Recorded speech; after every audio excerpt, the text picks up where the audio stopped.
Pemirsa, kembali di Dialog Lunch Talk, terbang aman, selamat ke tujuan bersama Mas Vincent dan juga Kapten Randy. Ya, Cap, saya ingin menanyakan satu hal terkait dengan, ini sebetulnya pertanyaan pribadi saya gitu ya, kalau saya mengganti mode dari gadget saya atau handphone saya ke airplane mode. Sebetulnya seberapa baik atau seberapa ideal hal tersebut dilakukan ketika saya in flight? Ya, sebenarnya sebaiknya flight mode itu dihidupkan, di-on-kan flight mode, manakala sudah ada dari ruang tunggu menuju ke pesawat. Masuk di aerobridge itu masukkan flight mode. Itu dia tidak mengeluarkan sinyal, tidak menerima sinyal. Dia hanya sekedar kalkulator, sekedar alat untuk game saja. Flight mode itu aman. Makanya perusahaan telekomunikasi mau memberikan satu opsi untuk flight mode. Itu untuk tidak meng-off-kan, orang masih ingin main-main game, dipergunakanlah flight mode. Tapi betul ada beberapa penerbangan yang bahkan juga harus mematikan walaupun sudah tidak mengeluarkan sinyal ya, pada saat landing dan take off. Iya, ada. Itu ya. ada alasan sedemikian ekstrim ada. Ya. Tapi sebetulnya dengan flight mode saja sudah cukup. Atau ada perusahaan mau diganggu orang ya juga bisa pakai flight mode. Perusahaan tertentu di luar negeri, mereka dulu kan ada seat belt dan no smoking. Semua pesawat sekarang no smoking. Jadi instead of no smoking sign, mereka ada gambar handphone, ada crossnya.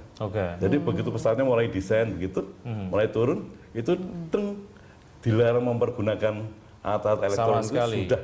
Dengan mode apapun, tidak boleh? Iya, cross gitu. Baik, ya Mas Vincent, terkait dengan beberapa peraturan-peraturan ini gitu ya, sebetulnya seberapa baik sih kemudian teman-teman yang sering menggunakan bepergian menggunakan pesawat, penumpang pesawat ini akhirnya mau mengikuti aturan-aturan yang sudah ada standar, dan ini kan memang harus disadari gitu ya, karena ini untuk keselamatan bersama. Reaksinya seperti apa sih sebetulnya ketika kemudian terus diingatkan bahwa ya mematikan handphone itu menjadi satu hal yang wajib dilakukan? Yang pertama adalah reaksi dari orang yang mungkin awalnya tidak tahu. Masa sih seperti gitu? Pasti itu seperti gitu. Nah, tetapi intinya pada awalnya adalah kembali kepada kesadaran masing-masing. Kita ini bisa apa? Kita hanya sekedar mengedukasi. Kita hanya tell story. Kita hanya saying something gitu ya, berbicara tentang sesuatu. Tapi pada intinya kembali kepada orang yang kita beritahu tadi. Semua itu perkara mental. Bagaimana kita menyadari bahwa itu harus dilakukan atau tidak. Revolusi mental. Iya. Tapi sejauh ini sih ketika kita bicara mengenai konsekuensinya, kalau kita tetap menyalakan handphone ketika kita terbang, ini bisa menjadi satu hal yang cukup parah efeknya gitu ya. Ditakutkan seperti itu. Ini kan pelanggaran atau himbauan ya juga datang dengan konsekuensi kalau misalkan dilanggar. Menurut Anda hukum kita ini sudah menawarkan hukuman yang cukup membuat jera kalau misalkan sejumlah tata tertib ini dilanggar oleh penumpang? Atau Anda lihat penegakan hukumnya juga nggak terlalu di-enforce? Itu dia, makanya mungkin Indonesia ini bagi saya sih penegakan regulasinya mungkin masih perlu diperkuat ya. Karena dengan mungkin adanya orang mungkin dibilangin ini ada denda sekian, ada mungkin hukuman penjara sekian belas tahun. Mungkin bagi mereka itu mereka bilang nggak apa-apa, toh belum ada yang kena.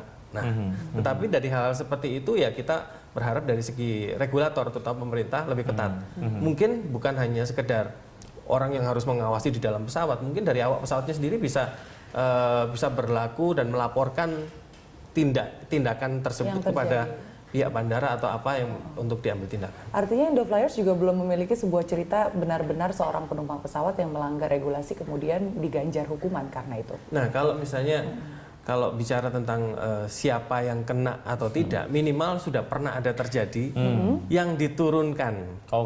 Belum dikenakan denda dari pesawat sebelum pesawat ini, karena dianggap unruly passengers, jadi dianggap sebagai penumpang yang tidak dapat bekerja sama dan tidak dapat membantu untuk kelancaran operation. Ya, Cap, konsekuensi yang memang harus diterima oleh penumpang pesawat yang melanggar.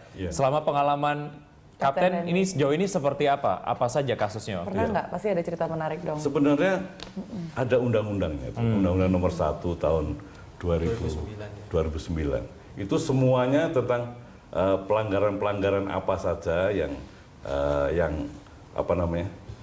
ada hukumannya, ada sebenarnya. Akan tetapi kebanyakan airline itu hanya sampai pada satu taraf menghimbau. Awak kabin juga tidak pernah diperintahkan secara tegas oleh airline untuk kalau ada penumpang begini, catat, berikan kepada otoritas. Tidak pernah dilakukan itu. Biasanya yang menghimbau, mohon tolong Pak untuk mematikan handphone. Menurut undang-undang. Itu maskapai Indonesia saja atau maskapai asing juga seperti itu? Kalau Karena mengingat Indonesia lebih maskapai permisif ya? asing itu lebih sadis malah. Oke. Dia berani memberikan teguran keras. Tapi kalau perusahaan penerbangan di Indonesia itu masih sopan santunnya sangat tinggi. Mohon Pak, mohon. Nah, Kalau di luar negeri nggak mohon, Oke. matikan. Switch it off. dan Gitu. konsekuensinya seperti apa, Pak? Kan ketika sampai di negara tujuan, tentunya hukum yang berlaku sudah berbeda. Iya. Heeh. Kalau perusahaan penerbangan Indonesia, selama awak kabinnya Indonesia, mereka juga di dalam regulasi Indonesia. Indonesia. Ya.